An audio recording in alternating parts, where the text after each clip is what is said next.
بسم اللہ الرحمن الرحیم۔ ناظرین سامعین، اس شخص کے لیے دو جنتیں ہیں جو اللہ کی بارگاہ میں کھڑے ہونے سے خوف زدہ ہوتا ہے۔ سورہ رحمان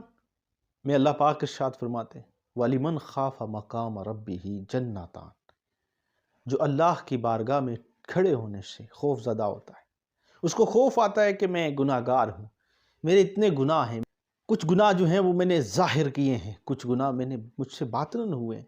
کچھ گناہ مجھ سے عمدن ہوئے، کچھ گناہ مجھ سے سہون ہوئے۔ تو وہ اپنے سارے گناہوں کو فوکس کرتا ہے،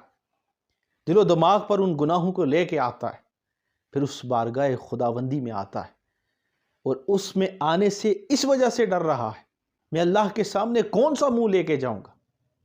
تو جب وہ اس خوف سے اللہ کی بارگاہ میں آتا ہے، اس ڈر کی وجہ سے اللہ کی بارگاہ میں آتا ہے، تو اللہ پاک فرماتے ہیں وَلِمَنْ خَافَ مَقَامَ رَبِّهِ جَنَّتَانِ، ایسے شخص کے لیے میں نے دو جنتیں رکھی۔ ہم سے بھی آئے روز کوئی نہ کوئی گناہ سرزد ہو جاتا ہے، ہماری زبان بھی گناہوں سے گندی رہتی ہے، جھوٹ سے گندی رہتی ہے، دل و دماغ پر بھی گناہ کے دبے لگے ہیں، لیکن اگر ہم صدق کے دل سے اللہ کی بارگاہ میں جائیں گے۔ ایک بزرگ سے کسی نے سوال کیا کہ آپ کی سواری میں یہ مسلح رہتا ہے، اس کی کیا وجہ ہے؟ تو انہوں نے کہا کہ یہ ہے مسلح کپڑے کا، لیکن اس کا بڑا مقصد یہ ہے، اس کا کمال یہ ہے کہ کھڑا میں اس پہ ہوتا ہوں،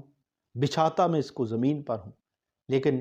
جب میں اس پہ کھڑا ہوتا ہوں تو یہ مجھے اپنے محبوب سے جوڑ دیتا ہے، یعنی مجھے اللہ سے ملا دیتا ہے، میں اللہ کے سامنے آ جاتا ہوں۔ جب بھی ہم اللہ کی بارگاہ میں کھڑے ہوں تو اپنے گناہوں کی ندامت لے کر کھڑے ہوں، اور اس کی رحمت کو سوچ کر کھڑے ہوں، اس کے قہاری اور غفاری کو دیکھتے ہوئے کہ اس کے سامنے کھڑے ہونے سے خوف زدہ ہوں،